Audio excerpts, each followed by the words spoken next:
मशारे चौक की तरफ से गुजर रहा था, हुल्लड़बाजी शोर शराबा मुफ्ती इस्माइल साहब खुद करते हुए जा रहे थे कि महाराष्ट्र के डिप्टी चीफ मिनिस्टर एक साबिक एमएलए के घर पर क्यों आए। इनको पेट में दर्द होने लगा, अब उनके ऊपर पाबंदी लगाई जाए। देखो किसने लिया, मालिक सेठ बकरा, मक्की सेठ जिम्मेदार थे, मुफ्ती साहब नहीं थे।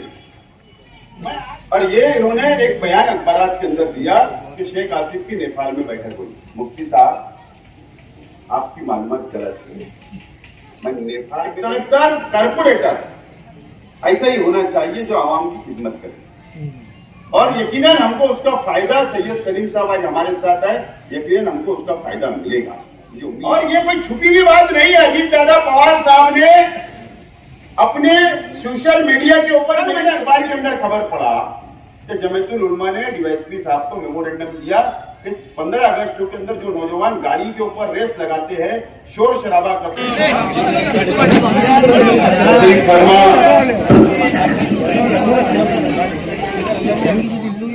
आज हम लोग जब यहाँ पर जमा हुए, हमारे दोस्त, हमारे भाई,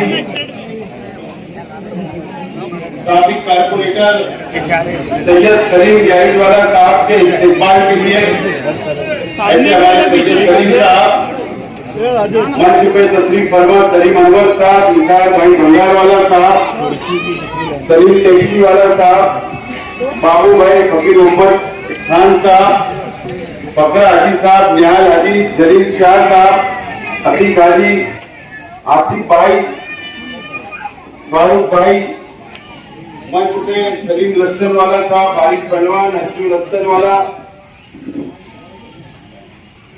मंच पे तशरीफ फरमा तमाम ही हमारे इस इलाके के जिम्मेदारान, और इस अजीमुशान जलसे आम के अंदर तशरीफ फरमा मेरे तमाम ही बुजुर्ग साथी, तमाम ही नौजवान, और जहां तक मेरी आवाज जा रही है ऐसी मेरी माँ और बहनें,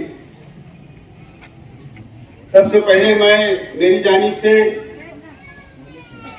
शहीद अब्दुल हमीद रोड के तमाम ही जिम्मेदारान की जानिब से, अहलियान शहर की जानिब से सैयद सलीम साहब, उनके तमाम ही बिरादरान, तमाम ही उनके बच्चे, उनके परिवार, उनके दोस्त और उनके कार्यकर्ताओं का आज जो उन्होंने तारीखी फैसला लिया, ऐसे वक्तों में जब हमारे सामने असेंबली का इलेक्शन और शेख रशीद साहब से उनको जाति लगाव था, मैंने मेरी आंखों से देखा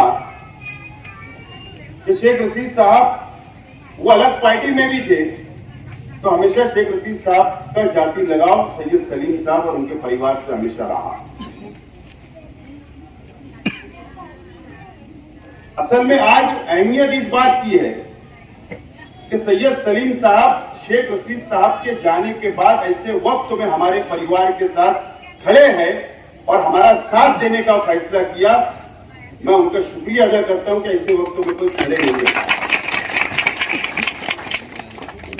मैं इस्तेमाल करता हूं, वेलकम बोलता हूं, और इस उम्मीद के साथ, और आज जो मंच मेरे सामने नजर आ रहा है मुझको, ये बैठे हुए या हमारे सभी साथी यहाँ बैठे हुए हैं, आप लोग इस शहीद अब्दुल हमीद रोड पर इंशाअल्लाह आने वाले असेंबली के इलेक्शन में वन साइड इंशाअल्लाह आप लोग मेरे लिए मेहनत करेंगे, जद्दोजहद करेंगे और मुझे वोट देकर कामयाब करेंगे, ऐसा मुझे आज लग रहा है। सैयद सलीम साहब 6 नंबर वार्ड से चुनकर आए और मैंने उनके काम करने का तरीका देखा। आवामी काम, गरीबों का काम, तामीरी काम, पुलिस स्टेशन का काम, कॉर्पोरेशन का काम या पंचायती मामला हो, हमेशा वो पेश रहे, बढ़ चढ़कर हिस्सा लेते रहे। कई हमारा पंचायती मामले के अंदर कई मसाइल के सामना हमने हुआ, तो मैंने देखा कि एक तड़पदार कार्यकर्ता, एक तड़पदार कारपोरेटर ऐसा ही होना चाहिए जो आवाम की खिदमत करे। और यकीनन हमको उसका फायदा, सैयद सलीम साहब आज हमारे साथ है, यकीनन हमको उसका फायदा मिलेगा, मुझे उम्मीद है। और सैयद सलीम साहब को और उनके परिवार को, उनके तमाम ही साथियों को मैं ये यकीन दिलाता हूं कि जो भी वादा मैंने आपसे किया हूं, हमारे अपने शहीद अब्दुल हमीद रोड की तामीर और तरक्की के लिए, इस इलाके की तामीर और तरक्की के लिए, इस इलाके की एक एक बस्ती के लिए, और जो वादा मैंने आप और हमारे परिवार और आपके बीच के अंदर जो बातें हुई, इंशाल्लाह उसको मैं पूरा करने की पूरी कोशिश करूंगा। आप और आपको ये दिख रहा होगा, ये हमारे तमाम ही साथी आपके आने से खुश है, नाराज नहीं है। तो आमतौर पर ये होता है कि एक आता है दूसरा चला जाता है, लेकिन ऐसा नहीं है। आज सब लोगों ने एक मिशन हाथ में लिया है, ये तय करने के लिए कि आने वाला असेंबली का इलेक्शन हर हाल में शेख आसिफ को चुनकर लाना है और इस शहर को बचाना है। इसके लिए आज एक सब मंच के ऊपर आएंगे। सामने असेंबली का चुनाव है और मैंने आजाद उम्मीदवारी करने का फैसला किया। राष्ट्रवादी कांग्रेस पार्टी ने इस्तीफा दे दिया। पहले कांग्रेस पार्टी ने इस्तीफा दिया था यह सोच करके राष्ट्रवादी कांग्रेस पार्टी एक रहेगी, लेकिन उसको भी दो टुकड़े में बांट दी। और उसके बाद मैंने नतीजे पे पहुंचा कि हमको कोई टिकट का इंतजार किसी का नहीं करना। कब सीट कौन सी पार्टी को जाएगी इसका इंतजार नहीं करना, कौन सी पार्टी को यह सीट छूटेगी इसका इंतजार नहीं करना है। इसीलिए मैंने इस बात का फैसला किया कि आखिरी वक्त में जब होगा उसका इंतजार नहीं करते हुए हम लोगों को आजाद अकेले आगे बढ़ जाना है और आजाद उम्मीदवार की हैसियत से इलेक्शन लड़ने का मैंने ऐलान किया। मैं देख रहा हूं कि नयापुरे के अंदर मेरी तकरीर हुई, नयापुरे का प्रोग्राम हुआ।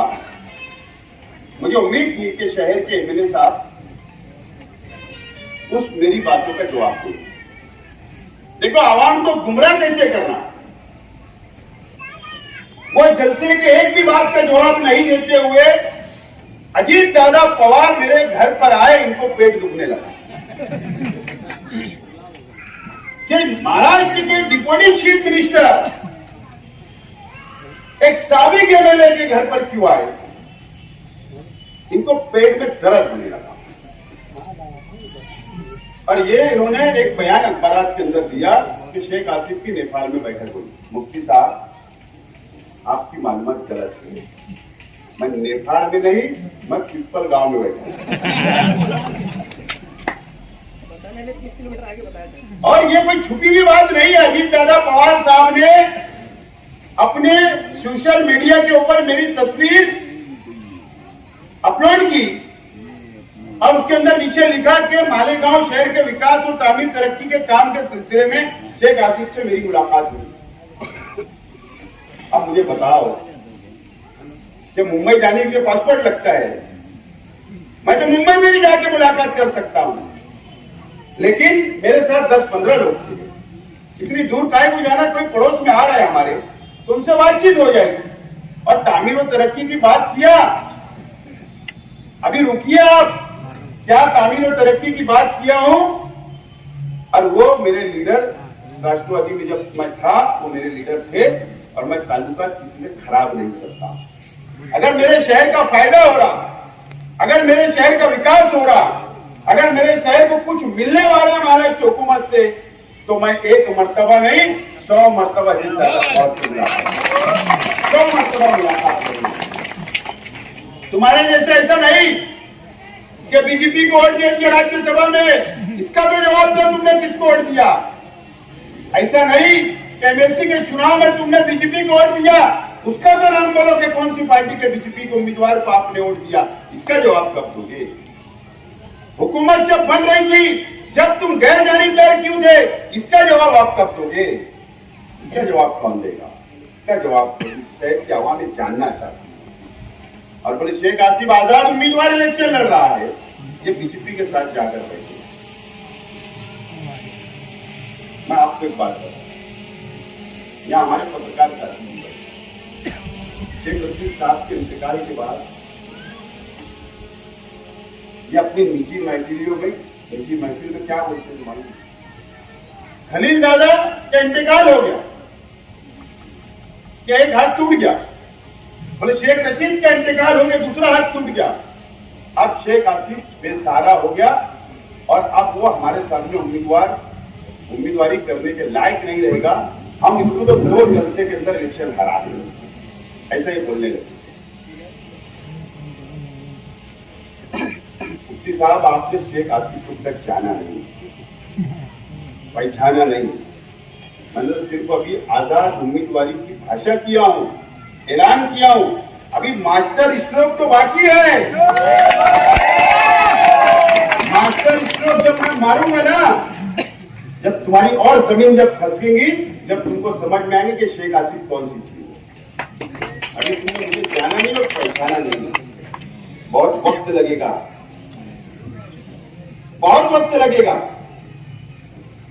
और अल्लाह का करम है, आज भी बोल रहा हूं, लेकिन मेरा रास्ता बदल चुका है। मैं उस रास्ते पे नहीं जाऊंगा कि अगर शेख आसिफ ने आज चाह लिया कि कोई भी एक पार्टी का टिकट लेने के लिए, तो वो टिकट हासिल कर सकता है। इतना अल्लाह का करम से मेरे अंदर मुझे कॉन्फिडेंस है, इतना मैं जिम्मेदारी से बोल सकता हूं। कल मुंबई के अंदर एक फोन आया, मेरे साथ एक साथी था, मैंने स्पीकर ऑन किया,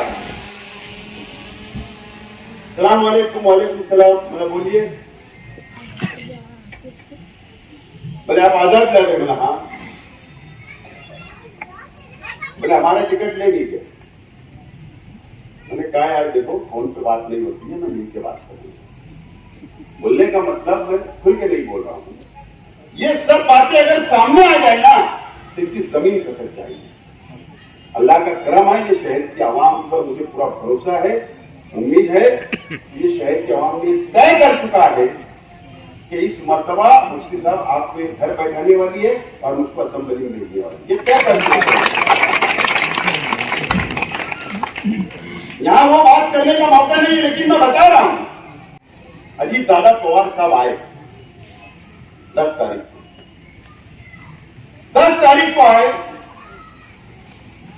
पावरलूम तंजीमों के 4-5 जिम्मेदारों ने मेरे साथ में मेमोरेंडम किया कि जो 12 जुलाई को वजीर आला साहब ने सब्सिडी का बोले ऐलान किया, 1 महीना गुजर गया, 1 महीने में सब्सिडी तो नहीं मिली, और जो बिल तकसीम हुई पावर की, उसके अंदर सब्सिडी गायब। और अजीत दादा पवार साहब आ गए। हमने कहा कि सब्सिडी गायब हो गई, सब्सिडी मिलना चाहिए बुनकरों को। अजीत दादा पवार साहब ने कहा कि परसों मीटिंग लगा रहा हूं, आप आ जाओ। और वो 11 तारीख को जब मुंबई गए तो उन्होंने कैबिनेट की, और कैबिनेट के अंदर उनकी खुद की तजवीज है। अजीत दादा पवार साहब की खुद तजवीज उन्होंने रखा कि सब्सिडी बुनकरों को मिलना चाहिए, और फैसला हुआ और अखबार के अंदर खबर आई। ये बौखला गए, बोले हमको फोन आया, जीआर निकल गया। कैसे 10 साल आप मिले थे, कहां है जीआर? बताइए आप, जीआर कहां है? तुमने घबराहट में ऐलान कर दिया कि जीआर आ गया, जीआर निकल गया। कल मैं वहां पर था, सुबह में मीटिंग हुई 10:30 बजे। टेक्सटाइल मिनिस्टर हसन मुस्लिम साहब मिनिस्टर, अजीत दादा पवार साहब, इच्चल करीमजी के एमएलए, इच्चल करीमजी के एमपी, और कम से कम 5 डिपार्टमेंट के आईएएस ऑफिसर मीटिंग हुई। और मीटिंग के अंदर हमने बात रखी दूसरे मसाइल के ऊपर, और ये फैसला हुआ कि आने वाले कैबिनेट के अंदर जो फैसला हुआ 11 तारीख को, वो कैबिनेट का फैसले की प्रोसीडिंग मिनट्स वो मंजूर होगी आने वाली कैबिनेट में। उसके बाद हम जीआर निकालेंगे और उसमें कोई प्रॉब्लम नहीं होगा। एक तरफ तुम बुनकरों को भी धोखा दिया, शहर की आवाम को भी आपने धोखा दिया, और उसके बाद भी आपका झूठ ये शहर के आवाम के सामने आते जा रहा है, आते जा रहा है। और अभी आने वाले दिनों के अंदर आप मजीद झूठ बोलोगे, इल्जामात लगाओगे, क्योंकि आपकी जमीन खसक गई। अगर तुम तामीर और तरक्की की बात करो मुफ्ती साहब, आप शहर के मुफ्ती और आलिम हो, आप झूठ फसाद मत बोलो। ये शहर आपको समझ चुका है। आप कम से कम सच्चाई बोलो, सच्चाई को कबूल करो।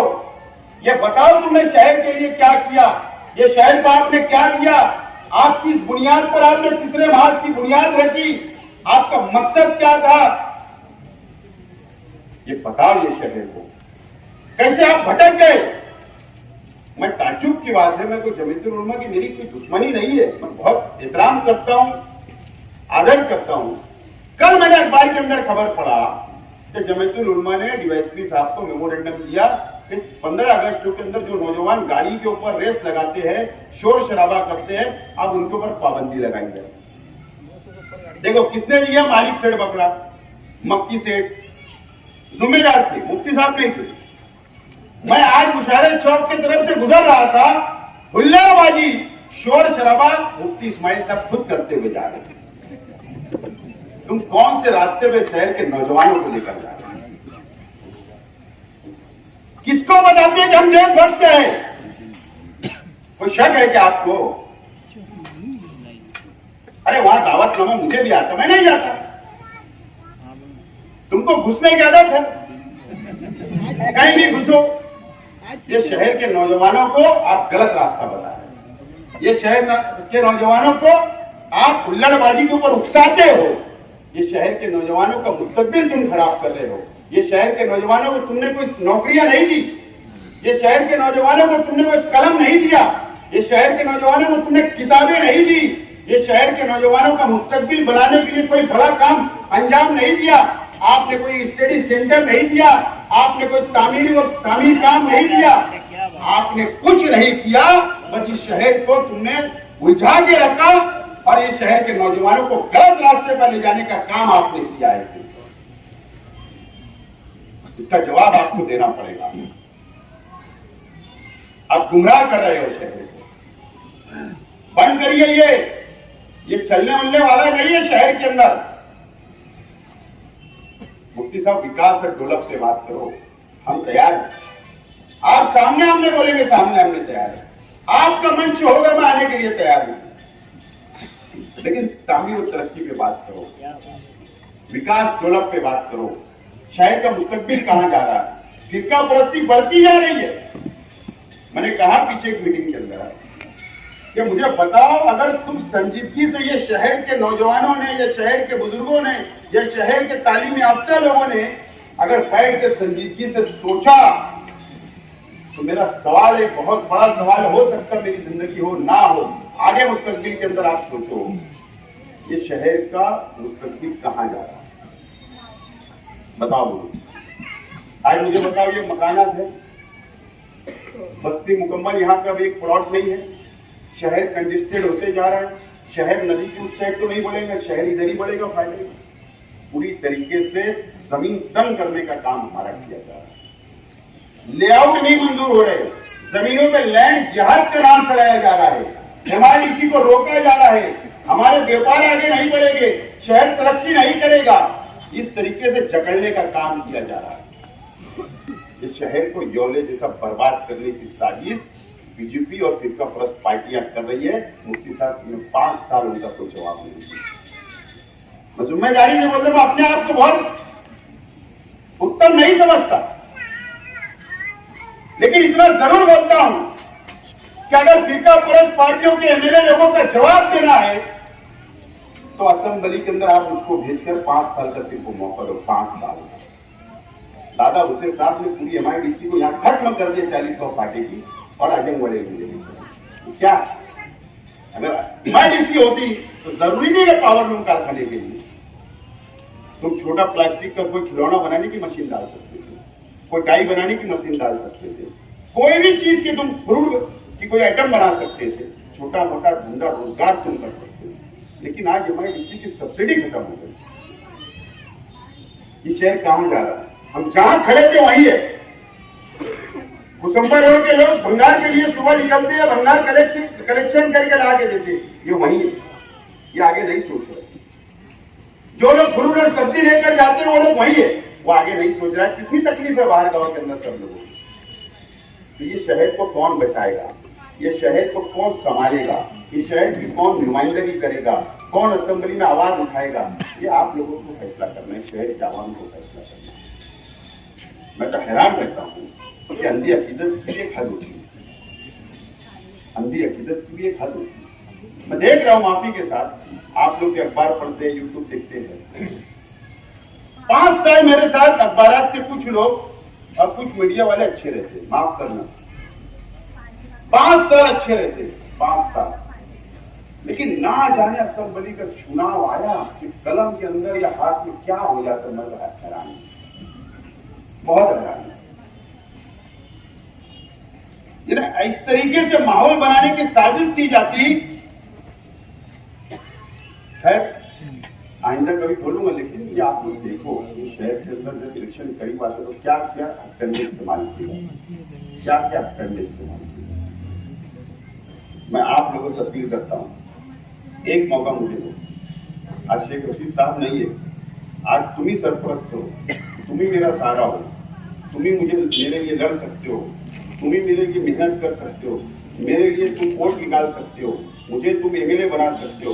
और फिर 5 साल पेटी बंद होगी, उसके बाद अगर आपने चुन कर दिया तो 5 साल मैं आपके लिए लड़ता रहूंगा, 5 साल आपके लिए, 5 साल आपके खड़ा रहूंगा, 5 साल आपके लिए ख्याल बनकर खड़ा रहूंगा। मैं आपसे वादा करता हूँ, मेरा एक ही मकसद है, एक ही मकसद है, जो सबसे पीछे जो गरीब है, जो सबसे छोटा है गरीब, उसको आगे लाना,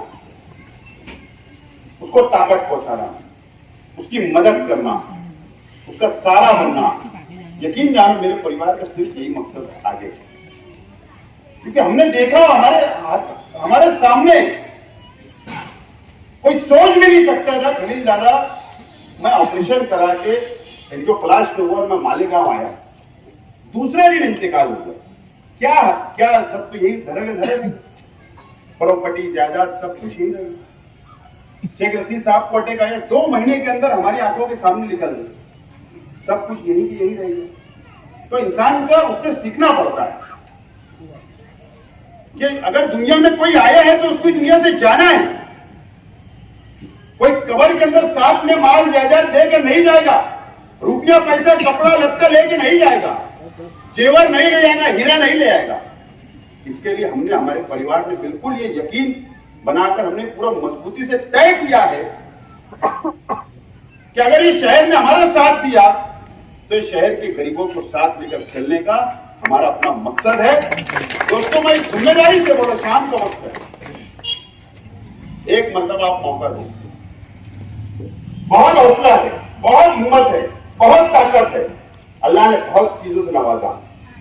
एक मर्तबा है, पावर जो सरकार में होता है जमहूरी मुल्कों में, जो कुर्सी का पावर होता वो दे दो, एक मर्तबा देकर देखो, 5 साल के लिए मेरे को अजमा लो। देखो मैं बदल चुका हूं। पहले शेख रशीद साहब सरपरस्त थे, शेख रशीद साहब सरपरस्त थे, कोई फिक्र नहीं थी। खलील दादा सरपरस्त थे, कोई फिक्र नहीं थी, आजाद था कि ये बाकी लोग हैं, मेरे जिम्मेदार सब निपट लेंगे। लेकिन आज दोनों नहीं थे, आज दोनों चले गए। आज जिम्मेदारी का एहसास, जिम्मेदारी आ गई, परिवार का बोझ आ गया, शहर के वर्करों का बोझ आ गया, शहर के आवाम का बोझ आ गया, जिम्मेदारी का एहसास है।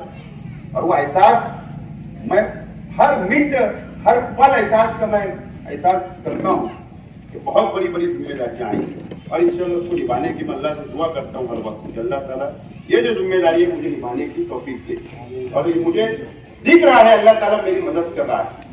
अल्लाह ताला वक्त पे कदम कदम पे मदद कर रहे अल्लाह की। तो आप लोग सिर्फ एक मर्तबा मुझे मौका दो। सलीम साहब, आपने जिस तरीके से इस वक्त फैसला लिया, मैं परिवार के साथ में आपके साथ साना मसाना खड़े हैं, तमाम जिम्मेदार आपके साथ खड़े हैं। इंशाअल्लाह सबसे अच्छा होगा। रब हमारे साथ है, अल्लाह हमारे साथ है, सबका भला होगा, शहर का भला होगा। मैं फिर एक मरतबा आपको बहुत बहुत शुक्रिया अदा करता हूँ। मेरी बात यही खत्म करता हूँ। शुक्रिया, खुदा हाफिज। अभी दुआ होगी, दुआ के बाद सैयद सलीम साहब के ऑफिस का उद्घाटन है, सब लोग साथ में पैदल वही चलेंगे।